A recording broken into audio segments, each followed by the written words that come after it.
Today News Update. It's Friday, June 3, and this is your Barbados Today Evening News Update. Thanks for joining us. Beij International will not be hitting the road this year for Kadooment.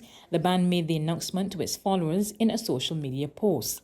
Founder of Beij International, Richard Haynes, told Barbados Today the band simply is not in a position to provide revelers with their usual high-quality costumes because of issues with suppliers. We have to go outside to our suppliers for a lot of our materials, and those discussions became more and more intense. We started to realize, look, these problems can even present an issue where we may not be able to get our materials and our costumes here on time for our revelers.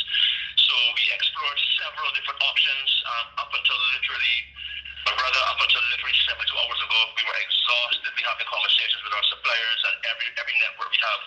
And when the feedback came back that, look, we can produce this band for Beij, but we cannot guarantee 100% that it will be in Barbados in time for your revelers for Kadooment Day. And at that stage, we had to make the extremely difficult and emotional decision to pull the plug. In other news this Tuesday, Deputy Prime Minister Santia Bradshaw says breathalyzer testing is still on the cards and will be rolled out in the coming months. She gave an update while speaking on Down to Brass Tacks today. We were ready to roll out the breathalyzer. We have all of the training done. We signed off on all of the ads that needed to be done.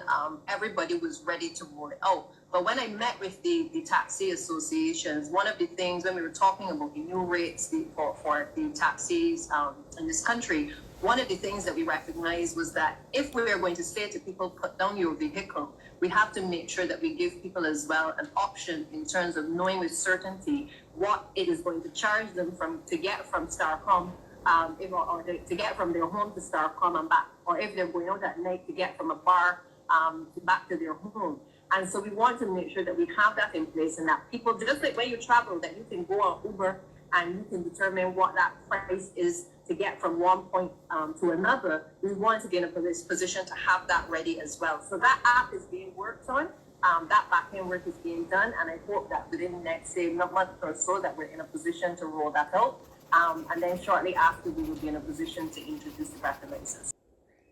Barbados and other Caribbean countries could soon have a common central bank digital currency, which officials say will help to foster economic development and propel the CARICOM single market and economy. Today, Dr. Jean Schroeder, one of the principals behind the proposed digital currency, Carib Dollar, said a lot of work has already gone into planning and a white paper has been developed. He was speaking at a webinar entitled Demystifying Cryptocurrency and Digital Cash in the Caribbean. So we're not just talking, we're building it.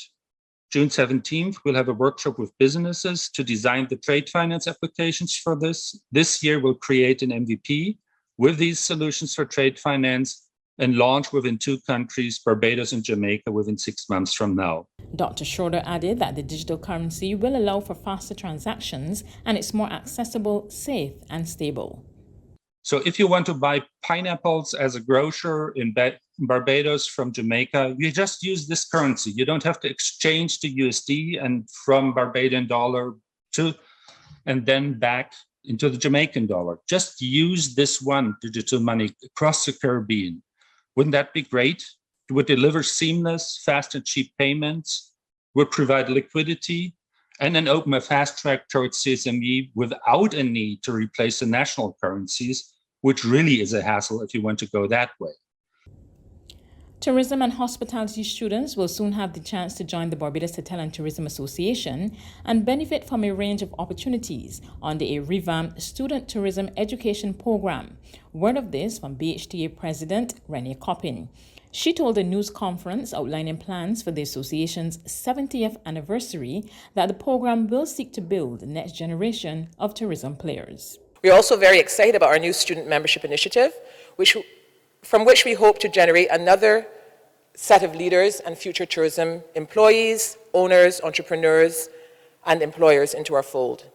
This is going to be more fully detailed at our AGM, so I'm hoping that you will all be there to have us unveil that. But we're really very excited because we're looking to basically have all of the students who are studying tourism across the various organizations in Barbados, from the secondary schools, Ellerslie, Lodge, and Alexandra, which have tourism programs, right through to our Jean and Norma Holder Hospitality Institute, pay a nominal fee to be a part of the association. They'll become a part of our database. They'll have opportunities for networking, opportunities for interacting with our members.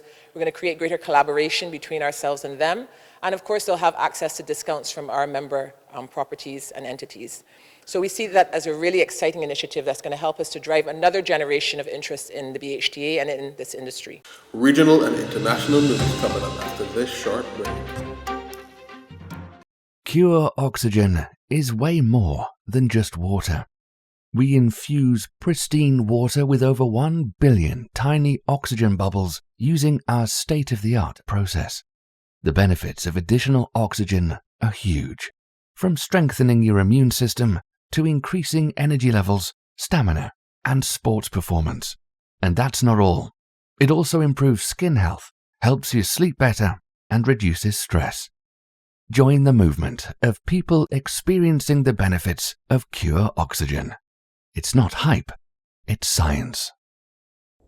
To regional news now, the Trinidad and Tobago government warns it will have no choice but to borrow the necessary funds to finance back pay for public servants. We get the details from TTT News. Finance Minister Colm Imbert stressed that the country is currently running on a deficit budget. He said the 2% offer is an initial offer. Again, I want to stress that point. We are running a deficit budget. We have been running a deficit budget in Trinidad and Tobago now for the last, since 2009, as far as I can recall. So if you take all those years together, 12, 13 years, the government of Trinidad and Tobago has been running a deficit budget since the crash, the global financial crisis of 2007, 2008. He said negotiations are continuing. The chief personnel officer is reconvening meetings with the various unions this month, starting with the Trinidad and Tobago Police Service Social and Welfare Association on June 10th. So we've been borrowing, the country, the government of this country, from 2009 to now, has been borrowing money to make up the difference between expenditure and income. And therefore, any back pay that comes out of this settlement, we will have to borrow that because we are already running a budget deficit this year. On the international scene, on the 100th day of Russia's invasion of Ukraine, the Ukrainian president has hailed the efforts of his military, who he said has rebuffed Moscow's attack. He was speaking outside the presidential palace in Kyiv, where he was flanked by key advisors. The head of faction is here. The presidential chief of staff is here. The Prime Minister of Ukraine, Shmyhal, is here. Podolyak is here. The President is here. Our team is much bigger. The armed forces of Ukraine are here. And most importantly, our people, the people of our country, are here. We have been defending Ukraine for 100 days now. Victory will be ours. Glory to Ukraine. Перемога за нами. Слава Україні. Героям слава. That's news, but for the very latest, visit our website at www.barbadostoday.bb. You can also subscribe to our e-paper email updates or like us on Facebook and sign up for our breaking news alerts via WhatsApp. We're also on Izumi Media bus terminals as well as screenplay at supermarkets and gas stations near you. You can also hear us on Capital Media HD 99.3 FM. Have a wonderful weekend and be sure to join us again on Tuesday.